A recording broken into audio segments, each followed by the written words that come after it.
Did you know that a Siberian tiger can devour a 7-year-old girl in about 45 seconds? Anyway, I lost my new job at the petting zoo today. Hey guys, so I realized the other day that I've been doing this channel for over a year now and I don't have that obligatory cute cat video. Every channel should have one of those, so I'm gonna give you one. We have 2 tiger sanctuaries in the area. One of them, Turpentine Creek, I have been to several times over the year. That's down in Eureka Springs, Arkansas. The one that we're going to today is newer. It's still been there for a few years, but I haven't been yet for whatever reason. I don't know. Today we're gonna go. It's just north of Branson, just a couple of miles in Saddlebrook, Missouri. So I'm gonna find my hoodie because it's still kind of chilly out there, and then let's get going. And upon arriving, the first thing we see is lunch. Not really, they don't feed real meat to the cats. I mean, they feed them real meat, they don't feed them live meat is what I was trying to say.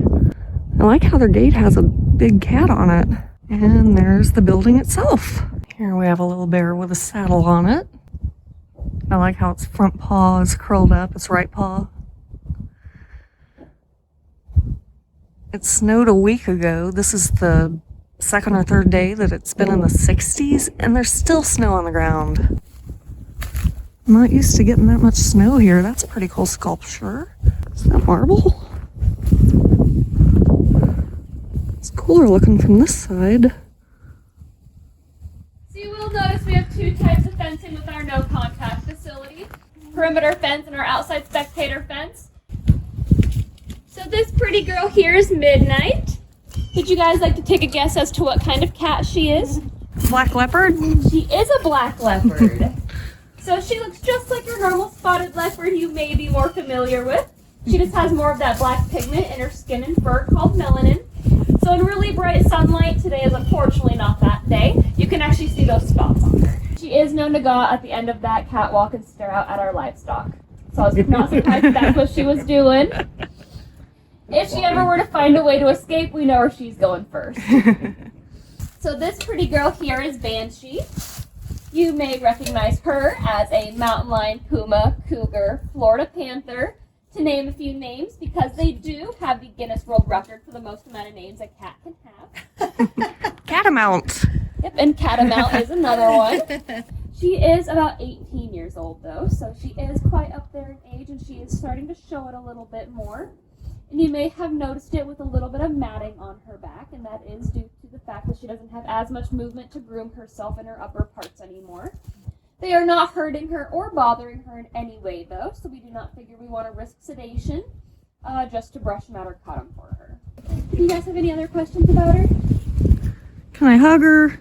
Joking, obviously. I wish. Missouri is unfortunately known to have one of the largest exotic pet trades in the United States. But thankfully in 2012, the Large Carnivore Act was passed, which makes it illegal now to own these guys. I will try to warn you if it happens, if I happen to see it coming. But if any of our cats, especially this guy over here, happen to turn around with their butts facing towards you and tail straight up in the air, Run. Here left or here right. Do not back straight up because they do have a spray range of 7 to 10 feet. So if they want to hit you, they most definitely will. We acquired this guy through the pay-to-play industry, which is as soon as Mom gave birth to him, someone reached through that fence and grabbed him right away from her so that he could be put on a gift shop floor to be played with, cuddled with, pet, all that not so good stuff. Aww.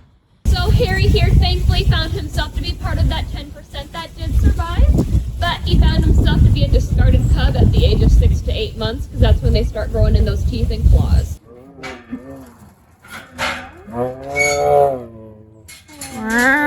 Yourself. This pretty boy here is Dakar. He's actually right next door to his brother and littermate Bashir, who is currently stalking us, I can see. So this boy here, his brother, as well as a majority of our white tigers, all came to us through a great rescue in 2016, where we rescued 17 white tigers, all from the same facility. And that was the breeding and leasing facility, which they're bred to be leased to whatever facility feels the need to want or need them at that time. And these 2 boys here found themselves to be part of that circus industry. This is Dakar's brother, Bashir. They do love being next to each other, though I think they like having their own space because they do like to talk back and forth at each other and chuff at each other when they aren't going to spray at each other and try to assert dominance. Did you happen to hear him jump on top of his bedroom right then? No. Exactly. So you may look at just how big their paws are. They have very small, very few bones. And if we actually had this fencing behind me right in front of these guys, they'd be able to stick their paws through at least up to their elbow.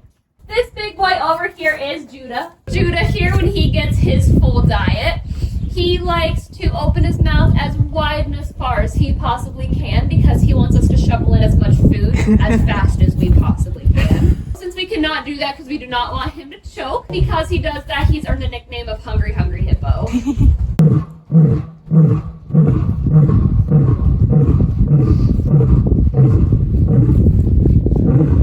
That right there is what we call a lion carol, and that is how lions communicate with each other.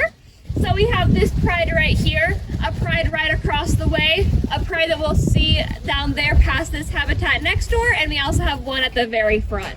And so them doing that is just how they communicate. You may have noticed during his carol that you may have been able to see his breath when it's not that cold outside right now. And that is because in order to make that sound, they're able to compress air inside of them. So that is how they're able to do that, and that's why you could see his breath. Awesome. This pretty girl is Zena. She actually does have another one in here with her. He's in the bedroom right now. His name is Charm. These two also came from that breeding and leasing facility like I talked about with Bashir and Dakar. These two guys were breeding and mating companions at that facility. They've been together their whole lives. They also were kind of a part of a circus-like industry as well. They were some of the cats that you would think of that would be trained to jump through hoops, fire, all that stuff. The pretty girl right here laying down is Chica. Our blondie that's sitting right there is Mavuto. And then our darker maned guy in the back is Chiloti.